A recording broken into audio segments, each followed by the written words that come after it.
Hello everyone, आज हम बात करेंगे इस वीडियो में टीकाकरण पर। टीकाकरण पर विस्तारित कार्यक्रम 1978 में शुरू किया गया था।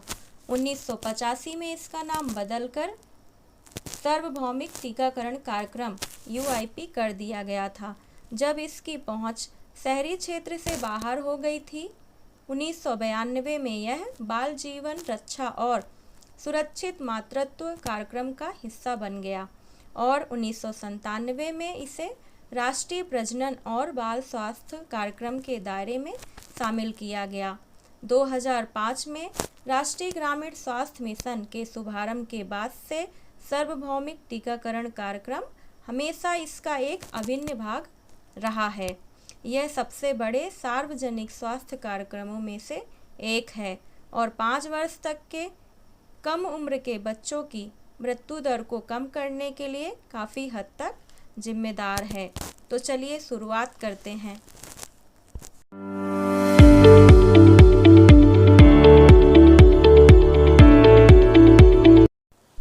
तो जानते हैं साथियों, टीका या वैक्सीन क्या है। एक जीवों के शरीर का उपयोग करके बनाया गया द्रव्य है, जिसके प्रयोग से शरीर में किसी रोग विशेष से लड़ने की क्षमता बढ़ जाती है। अब जानते हैं साथियों, टीकाकरण या वैक्सीनेशन क्या है। किसी बीमारी के विरुद्ध प्रतिरोधात्मक क्षमता या इम्यूनिटी विकसित करने के लिए जो दवा खिलाई, पिलाई या किसी अन्य रूप में दी जाती है, उसे टीका या वैक्सीन कहते हैं और टीका जिस प्रक्रिया से दिया जाता है उसे टीकाकरण या वैक्सीनेशन कहते हैं। अब जानते हैं साथियों, टीकाकरण क्यों ज़रूरी है। संक्रामक रोगों की रोकथाम के लिए टीकाकरण सर्वाधिक प्रभावी एवं सबसे किफ़ायती विधि माना जाता है, इसलिए टीकाकरण ज़रूरी है। अब जानते हैं साथियों, टीकाकरण या वैक्सीनेशन का महत्व क्या है। टीकाकरण आपकी रोग प्रतिरोधक क्षमता को बढ़ाकर शरीर में उत्पन्न होने वाले सूक्ष्म जीवों को नष्ट करने का काम करता है, रोग प्रतिरोधक क्षमता को मजबूत बनाता है। टीकाकरण पीढ़ियों की रक्षा करता है। यह बीमारियों को होने से पहले उन्हें रोकता है, जिससे धन एवं संसाधनों की बचत के साथ ही जीवन की सुरक्षा होती है। इससे किसी भी प्रकार के रोगों, महामारियों और उससे होने वाली मृत्यु दर को प्रभावी ढंग से न्यूनतम स्तर पर लाया जा सकना संभव हो सका है। अब जानते हैं, यूनिवर्सल टीकाकरण कार्यक्रम के तहत लक्षित टीका रोधक बीमारियां कौन कौन सी हैं। तापेदिक या TB, hepatitis B, polio, diphtheria या गलघोटू, पर्ट्यूसिस या काली खांसी, tetanus, haemophilus influenza type B संबंधित रोग, जीवाणु मेनिंजाइटिस, निमोनिया एवं अन्य, रोटावायरस जनित डायरिया, न्यूमोकोकल रोग, खसरा या मीजल्स, रुबेला, जापानी एन्सेफेलाइटिस। साथियों, यूनिवर्सल टीकाकरण कार्यक्रम UIP के तहत इन 12 बीमारियों के लिए टीकाकरण किया जाता है और ये टीकाकरण साथियों निःशुल्क भारत सरकार द्वारा लगाए जाते हैं। अब जानते हैं टीकाकरण से रिलेटिव अन्य जानकारी। UIP के तहत 12 टीके रोके जा सकने वाले रोगों के खिलाफ टीकाकरण निःशुल्क प्रदान किया जा रहा है। राष्ट्रीय स्तर पर 9 प्रकार की बीमारियों के खिलाफ, जिसमें शामिल हैं डिप्थीरिया, पर्ट्यूसिस, टेटनस, पोलियो, खसरा, रुबेला, टीबी, हेपेटाइटिस बी और मेनिंजाइटिस और pneumonia, haemophilus influenza type B. इन टीके प्रदान किए जाते हैं। उपराष्ट्रीय स्तर पर 3 प्रकार के बीमारियों के खिलाफ टीकों को शामिल किया गया है, जिसमें रोटावायरस, डायरिया, न्यूमोकोकल निमोनिया और जापानी एन्सेफेलाइटिस। इन टीके को शामिल किया गया है और ये टीके प्रदान किए जाते हैं।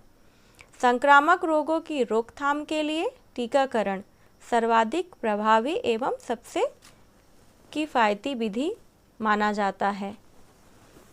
अब जानते हैं नए टीकों की जानकारी। IPV इनएक्टिवेटेड पोलियो वैक्सीन, इसे नवंबर 2015 में शुरू किया गया और सबसे पहले 6 राज्यों में पेश किया गया, जिसे अप्रैल 2016 तक पूरे देश में विस्तारित किया गया। RBV या रोटा वायरस वैक्सीन, इसको मार्च 2016 में रोटा वायरस डायरिया होने के कारण होने वाली मृत्यु दर और रुग्णता को कम करने के लिए शुरू में 11 राज्यों में पेश किया, तत्पश्चात वर्ष 2019-20 में पूरे देश में विस्तारित कर दिया गया है। अब जानते हैं MR वैक्सीन या खसरा रूबेला वैक्सीन। खसरा उन्मूलन और रूबेला नियंत्रण के लक्ष्य को प्राप्त करने के उद्देश्य से 2017 में शुरू किया गया, जिसमें देश के 9 माह से 15 वर्ष तक के लगभग 41 करोड़ देश की कुल आबादी का तीसरा भाग लक्षित किया गया। वर्तमान में रूबेला MR वैक्सीन के रूप में नियमित टीकाकरण के अधीन है।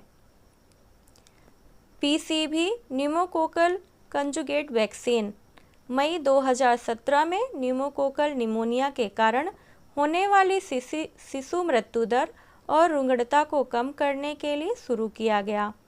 टिटनेस और एडल्ट डिप्थीरिया TT वैक्सीन को UIP में TD वैक्सीन से बदल दिया गया है, ताकि वृद्धावस्था समूहों में डिप्थीरिया के खिलाफ कमज़ोर होती प्रतिरक्षा को कम से कम किया जा सके। TD का टीका 10 एवं 16 वर्ष की आयु के किशोरों और गर्भवती महिलाओं को लगाया जाता है। अब जानते हैं राष्ट्रीय टीकाकरण कार्यक्रम के अंतर्गत विभिन्न बीमारियों की रोकथाम हेतु दिए जाने वाले टीके की जानकारी। वैक्सीन BCG, यह तपेदिक या TB से बचाता है। OPV, यह पोलियोमाइलाइटिस से बचाव करता है। हेपेटाइटिस B, यह प्रभावित लीवर से बचाव करता है।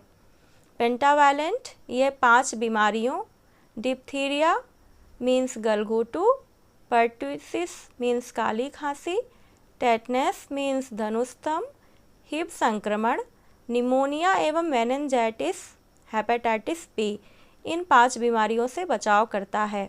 रोटा वायरस डायरिया से। IPV पोलियोमाइलाइटिस से। मीजल्स या खसरा से। MR वैक्सीन मीजल्स एवं रूबेला से। DPT वैक्सीन डिप्थीरिया, पर्ट्यूटिस और टेटनस से बचाव करता है। JE जापानी एन्सेफेलाइटिस या दिमागी बुखार से बचाव करता है। TD टेटनस, नवजात और गर्भवती महिला का टेटनस से बचाव करता है। PCV न्यूमोकोकल निमोनिया से बचाव करता है। उम्मीद करती हूँ कि टीकाकरण से संबंधित जानकारी से गर्भवती महिलाएं, किशोरी बालिका, किशोर बालक और बच्चों के लिए स्वास्थ्यकर होगा। और अंत तक मेरे चैनल में बने रहने के लिए धन्यवाद। फिर मिलते हैं नेक्स्ट वीडियो में टीकाकरण की विस्तृत जानकारी के साथ साथियों। धन्यवाद।